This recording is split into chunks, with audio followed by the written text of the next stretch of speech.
Hey guys, welcome back to an interesting video on Wild Rift. So today we're back with a Lucian supplementary guide, and today we're going to be talking about first strike on Lucian. So the first part of this video is going to be kind of explaining why and how first strike kind of works. Now I got inspired by League PC, and in League PC and Pro Player, which I do watch quite a bit of. Basically every Lucian goes for first strike. Now, of course, in League PC, Kraken Slayer is not a rune, but it is an item instead. So, in Wild Rift, we of course have the Kraken Slayer rune, which of course works so lovely with Lucian because of how you need 3 attacks to proc it, and Lucian has a double auto attack on his passive. So I've always just assumed that Kraken Slayer will always be Lucian's best rune. But then I started thinking maybe first strike could be better. So basically what I did is I basically did a couple of tests using like many different builds, and to compare, number one, what is the best build for first strike. So I tried out this build, which I'm going to talk about later on. I tried out like obviously I tried out some builds like this, which is the Kraken Slayer build.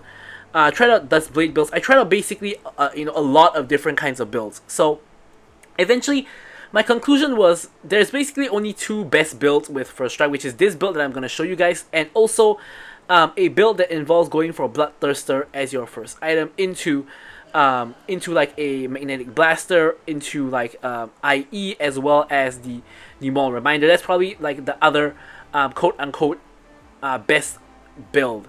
So another one actually also involves going for something very similar to this, except substituting in Magnetic Blaster instead of Charge Blade, because Magnetic Blaster is going to be better, with first strike, because you get the extra range to proc your first strike more easily. If you don't have the range, your first strike is going to be disabled.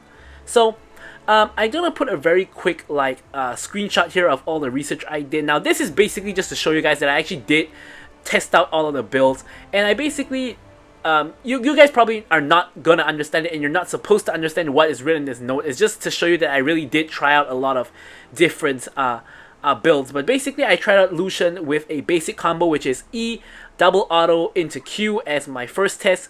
My second test is a full combo, so E double auto into Q double auto into W double auto, and the last one is just an ulti. Like obviously for ulti, your first strike is always gonna do more damage, because obviously you can't proc Kraken Slayer with your ulti. So basically I tried out all of the builds, and surprisingly what I found is that yes, majority of the time Kraken Slayer does more damage, but first strike's damage is very similar to Kraken Slayer. And considering the damage is similar, I actually think first strike may be better, because first strike of course does give you extra gold.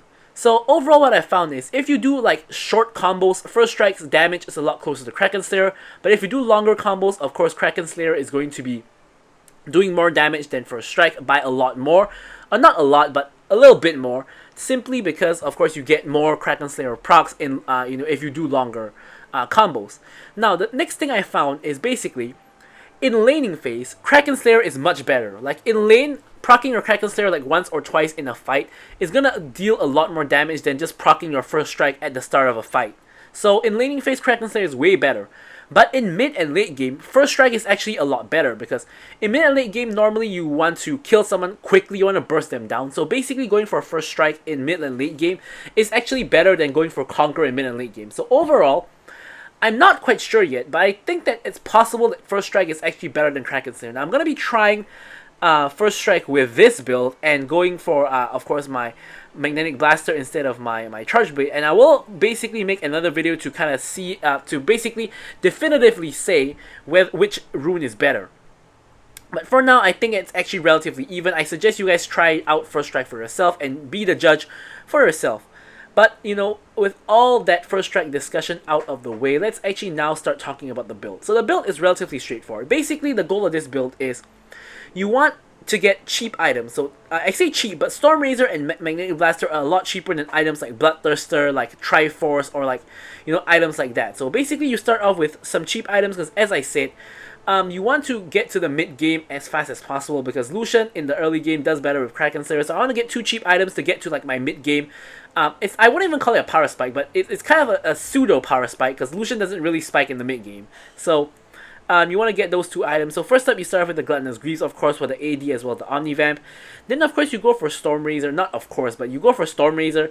So Storm Razor, of course, gives you the AD, a little bit of attack speed, but most importantly, the Energize passive to let you deal a little bit of bonus magic damage, as well as slow for a short while. This is going to combo with the Magnetic Blaster, which, of course, is going to give you more attack speed, which, again, you don't quite care about, but you do care about the crit as well as the bonus range.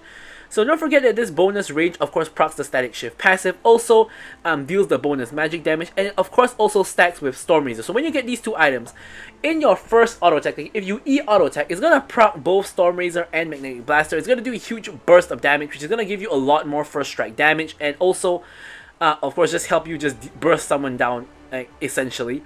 So then you're going to go for Bloodthirster. Of course, this is a really good item because of the stat line. You get, of course, lots of AD, physical vamp, as well as, of course, getting the extra stats when you're high on health. And then we go into IE in order to get the bonus damage as well as the bonus crit damage. And we finally finish it off with the Grudge, of course, for the Armor Pen and the Slow. Now, you could technically remove IE and go for Moral Reminder, and then go for either IE as a last item, or you go for a non-crit item so that you don't overcap on crit. You could go for that, but personally I think this is the best way to go, unless you really need Grievous Wounds, which there are some matches that you do. And of course, with this Grudge as well, it's going to allow you to ult someone and they're not going to be able to escape their ult. You can proc your entire first strike on, one target that you ulted, and that's going to give you a lot of gold, a lot of damage as well. So for the runes, of course, for Strike, we're going to go for Brutal because we auto-attack a lot in between auto-attacks. Giant Slayer because is the rune that pretty much just gives you the highest value in this slot. Bloodline for Omnivamp because, again, Lucian doesn't care about attack speed. And here you can choose between Sudden Impact or Bone Plating. Now, I chose to go for Sudden Impact because when I dash and get the extra lethality, I want to be able to burst someone down quickly. So with my E-Auto, with the proccing these two items as well, with the extra lethality, it's going to do a huge burst of damage. You guys will see in the gameplay later on. And then, of course, for the runes, we're going to go for Flash, as well as we're going for the Exhaust, because you're likely going to be in close proximity to people because Lucian is really short range. So you want to get the Exhaust to exhaust a target. So with all that out of the way, let's talk about the gameplay. Righty, so we're hopping into the gameplay now. Now, what I will say right at the beginning of the gameplay is, this is a pretty wonky game. Right, you're definitely going to see, I can guarantee you're going to see the strengths and somewhat weaknesses of the first strike build. Yeah, you can definitely see both the strengths and weaknesses of the first strike build in this particular matchup. But why do I say it's wonky? Well, basically, the enemy team must have had some kind of dispute because the Twitch, who was basically allocated support, has Smite, and he doesn't actually come to the lane. He actually tries to compete with his Olaf jungle to basically try to be the jungler. So they have like kind of a double jungle, like trying to see who can outsmite each other, trying to see who can pick up jungle camp. So we're actually 2v1 against the Ashe in lane. So now this sounds like it will be a really ideal situation, which it is.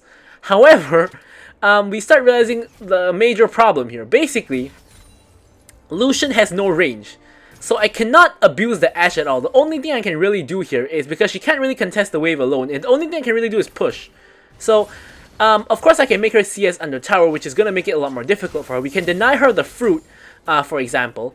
But what we can't really do is we can't really like kill her, or we can't really even take tower plates, very well. So here you can see we're trying to take tower plates, but because she has really long range, she can just auto attack us and basically prevent us from really doing very much, because we can't really get tower plates. We can only just shove in, and like, there's not a lot we can do. You can see that here Nami's taking a lot of abuse from Ashe, and we're actually kind of losing the 2v1, which is honestly kind of embarrassing, but it gets worse later on. Spoiler alert. So here we can see Olaf and Twitch are both coming. Obviously, we can see them. We're running away. Nami has to pop the heal because Ashe has that disgusting slow, which of course I'm an abuser of as well as an Ashe player myself. So we have to pop the heal in order to get out. Nami also flashes. Now Ashe is pretty committed into here. I exhaust to try to save Nami's life. Unfortunately, Nami dies. I end up trading 1-for-1 with the Ashe, but I have to blow my flash to escape from the Olaf. So overall, you know, me and Nami have used all our sums. Now Olaf is, you know, pushing in the wave. Now initially here I thought there's no way Olaf dies me. I'm just gonna quickly clear out the minions, but he does indeed dive me. He was a lot tankier than I expected. To be fair, he nearly died, which is kind of what I expected. I was like, you know, if this guy dies me, we're gonna trade 1 for 1. So it doesn't really matter if he dives me or not. So I thought, like, you know, I was fine on the tower. I didn't want to lose the huge wave. So I got a little bit too greedy and I did end up dying. That was completely on me. Of course, nothing to do with the Twitch being there or not being there or anything like that. But it's gonna get a lot more interesting. So here, you know, is one of the times where I think having Kraken Slayer would be better, because at least when I go in on the Ashe, my Kraken Slayer is going to prop and do a lot more damage than my first strike. Whereas my first strike is going to do a lot less damage in the early game, but it's going to scale a lot better in the mid and late game, where it's going to do a lot more damage and net me a lot of extra gold that I wouldn't have gotten with Kraken Slayer. So here, once again, we do the same thing of pushing in the minions, and we're just trying to take tower plates because there's not much we can really do aside from that. Trying to land a Q through the minions onto the Ashe, but she does a nice job of dodging it. Now we have to be very cognizant of the fact she has ulti, so we can't ever tank tower aggro. If we tank tower aggro and we get stunned under tower, we're instantly dead. So we don't want to, you know, do anything, anything to put ourselves at risk like that. So here we get the shove in again, and we're trying to once again secure another tower plate, which we do. And now, as you can see, she's getting in a couple auto attacks, and she has Kraken Slayer, so she's gonna do quite a decent amount of damage. Here we're clearing out the ward using the controller because we know that there was a ward there that she placed. And here once again we Q through the minions to try to get some, you know, poke on her. You can see we get like basically no gold from first strike. 10 gold, yep, okay, that's decent honestly. We get like 10 gold from first strike, little bit of extra damage just from 1 Q, of course. But of course first strike is not really a laning phase rune, it's a mid to late game kind of rune, so in the laning phase is not very useful. Here you can see Ashe is going to town on us, and she's landing all the slows and the auto attacks, and you know, we're starting to be in trouble here. I get stunned by the ulti, I exhaust her, and I try to ult and kite away, which I actually do, but Nami's now taking the damage and she's in trouble. I grab the fruit and jump back in, and Ashe lives on 1 HP and picks up a double kill. Yeah, honestly, I have not too much to say about that. That's really, really embarrassing. We basically die 2v1, and there's not too much I can say for that. All I can say is, this was my first match playing First Strike Lucian.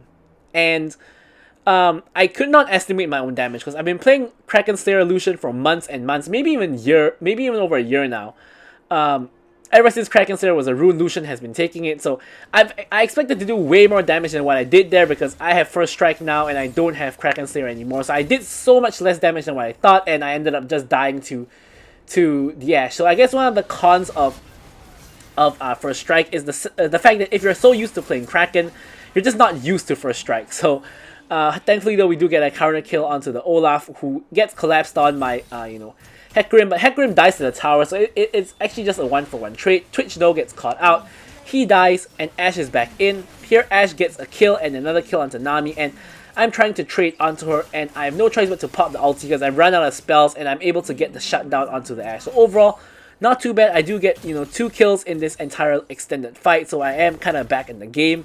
So here I'm trying to get some tower plays. Now I don't know where Olaf is, but I honestly assume that because his red side would be cleared from just now, I thought he would go down to blue side, but he actually decides to come back to red side and kill me. Now I have to explain my actions here. So obviously we just killed the Ashe. We know she's not going to be there, and my theory is that both Olaf as well as Twitch wouldn't go to top side because we know Olaf got red buff and I took the red buff from him when I killed him, and we know Twitch took the Krugs. So this means 2 jungle camps are actually down, which means that their blue side is up. So most likely they will be going, both of them would be going to the blue side, the blue buff area, to farm there.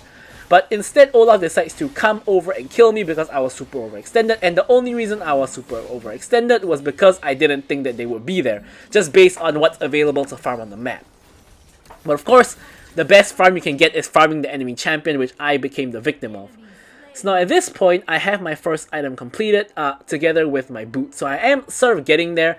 And as I said, the point where you reach 2 items is the point where your first strike starts dealing kind of meaningful damage because you get the burst from the 2 items, as well as, of course, you reach mid-game and get enough damage for first strike to do kind of meaningful damage. So here I'm going to try to secure first tower. We're racing against 3 people whacking mid tower, and we actually barely managed to get first tower just like 2 seconds before they get the mid tower. So we actually get first tower gold for our team, and we're going to clear up one more wave and quickly back. Now I can see 2 people actually rotating to me. I think it's Twitch and someone else. So I'm going to quickly recall before they get the chance and, you know, grab myself some items.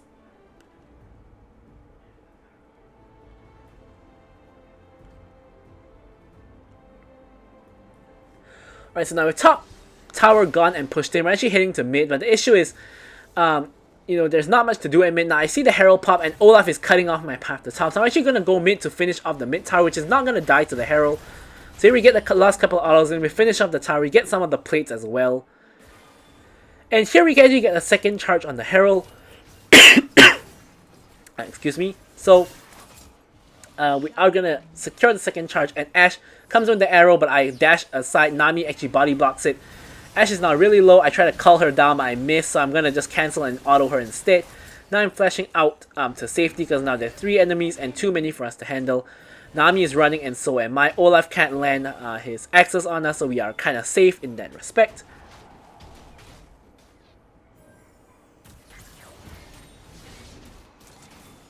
And now Olaf is caught overextended in our jungle by the Hecarim, and we're kind of just bursting him down. Terrified from the ulti goes in onto the Olaf, and the Hecarim does pick up the shutdown onto the Olaf.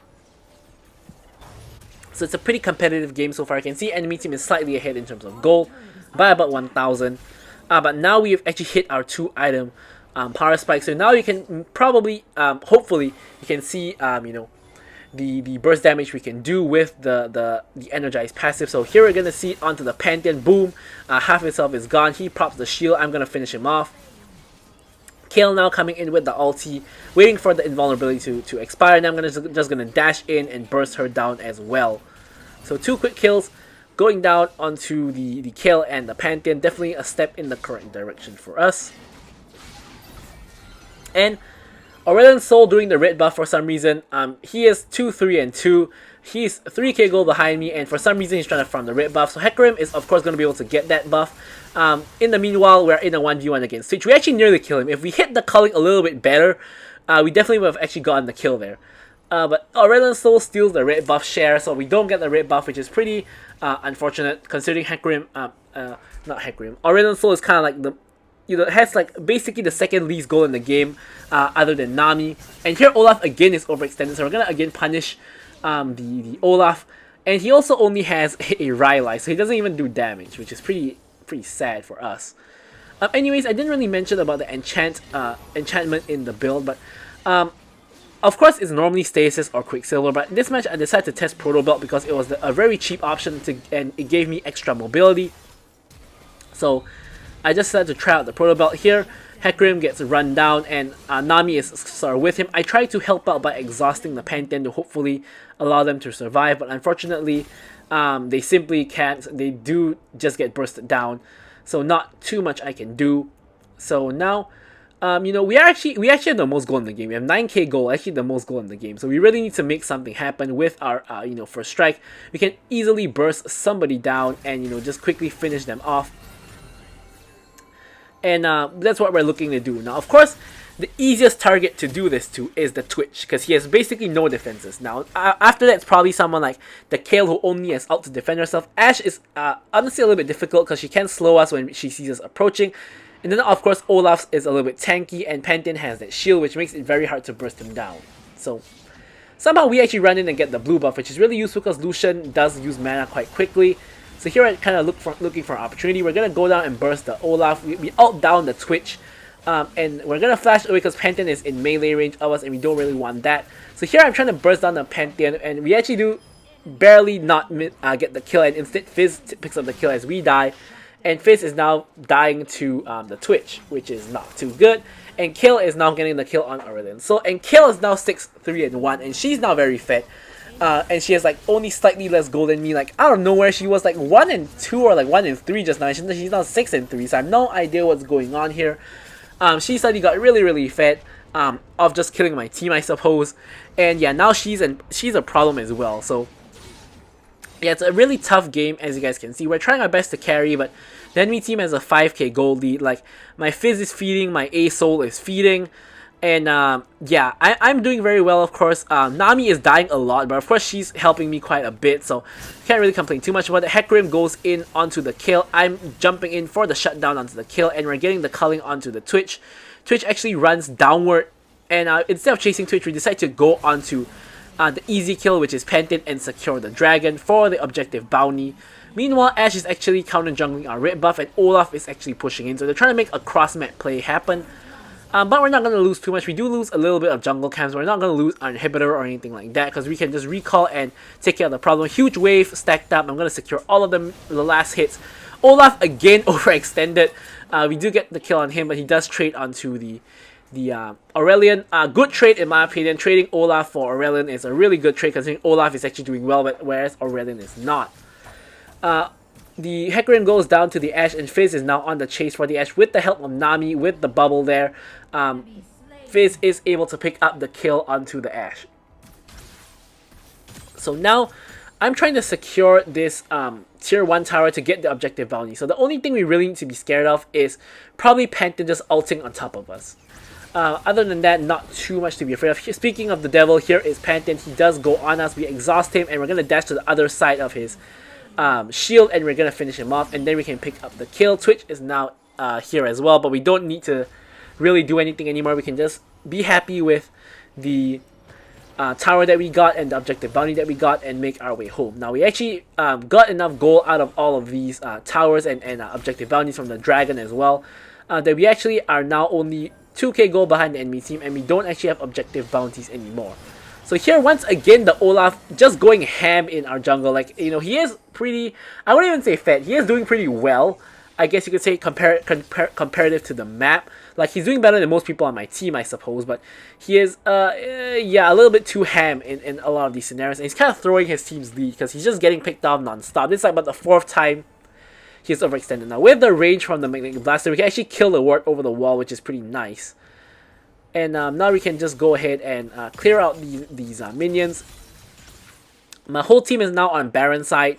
Enemy team is there as well. Here I'm trying to actually look for a pick onto the Twitch, and I'm actually going in for the pick onto Twitch. I actually get the huge shutdown on him, but unfortunately with Ashe and Pantheon I get shut down as well, and I get just bursted down. So overall I get Twitch's shutdown, but I give my shutdown to Ashe, and kind of an alright kind of trade.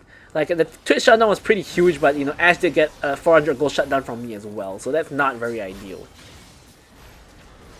So here my team tries to get, you know, take the fight, but unfortunately Ashe does too much damage. Like, you know, with her Bloodthirster and Bork, you know, she just heals up too much and does too much damage. We don't really have any kind of anti-heal on our team at all, so we can't really, you know, we can't really do very much in this situation. Although I guess you could say that for us, this could be one of those occasions that the anti-heal could come in handy, especially for the Ashe, and a little bit for the Kayle as well.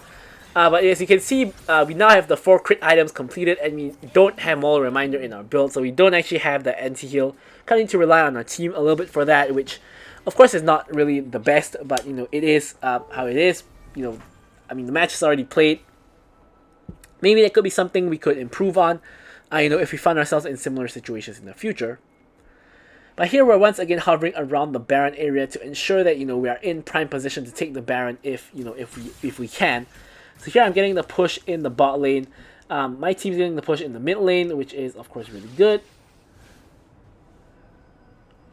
And here Hecarim is fishing in the enemy jungle to see if he can find the pick. Spots the Twitch, but not too much can really come of it. And obviously we're still behind the enemy team, so we can't just start out Baron. Like, we can't just force Baron. So in the meantime, we're just kind of posturing around there. I'm just clearing waves, getting priority for us. My team is all with me, but they're not doing very much. I guess they are covering me, so you know we can of course find picks if the enemy team walks here. But the enemy team appears to just not be here. Actually, they are here now. You can see that double auto, by the way, is half of Pantheon's health when I'm at 4 items, so that's a lot. And now my Aurelion gets picked off again. He's now 2 and 8. He's basically a non-factor in this match so far. And the enemy team is kind of now starting out Baron. Here Twitch face checks us, and we actually one-shot him. And then we're going to flash over to get distance from the Olaf, and we actually kill him as well. And now we're ulting down the Ashe. Now here Hecarim pushes the Ashe away, which forces me to run further into enemy territory. And you know, we do get the Ashe eventually, but Kayle and Pantheon are able to clean us up. And Pantheon, I think, lives on 1 HP, which is pretty unfortunate to say the least. And Kayle is now on the chase for Nami, but obviously she can't really reach Nami because Nami has too much movement speed from her passive. But yeah, kind of turns out a little bit of a disaster kind of situation there. Yeah, I mean, honestly, even if Hecarim didn't push, I don't know if I would have died to Pantheon still. So really difficult to say. you know, what would have happened if that didn't happen, but yeah.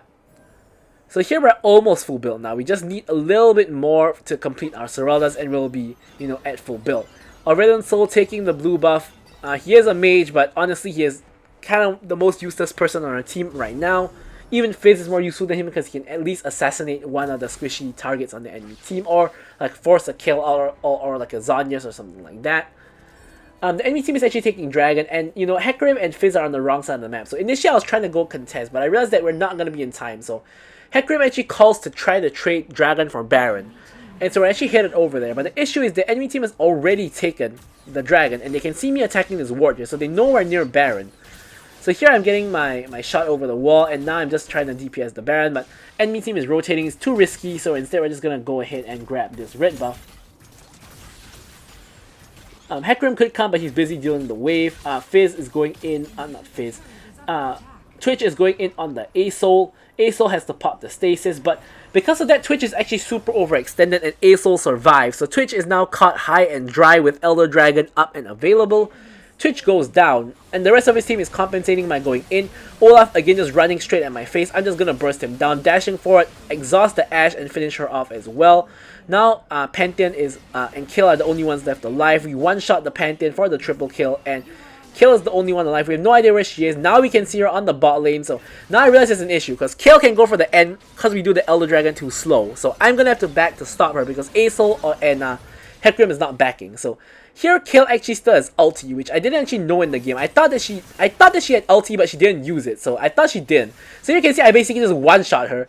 And in the game, I didn't go for the one-shot instantly because I was like, she probably has ulti, so if I try to one-shot her, she's just gonna ult, and I'm not gonna be able to get the one-shot, and I might just die to her. So eventually when she overstepped, I actually went for the one-shot, as you guys saw there, and she didn't ulti. So when I was playing the game, I was like, oh, the Kill must have no ulti, so I should have just dashed on her at the beginning. But turns out, by watching the replay, she did have ulti, just that I bursted her so fast that she couldn't even react to press ult, which is, you know, pretty insane when you think about it, you know. I guess the power of First Strike with the double energized items at the beginning.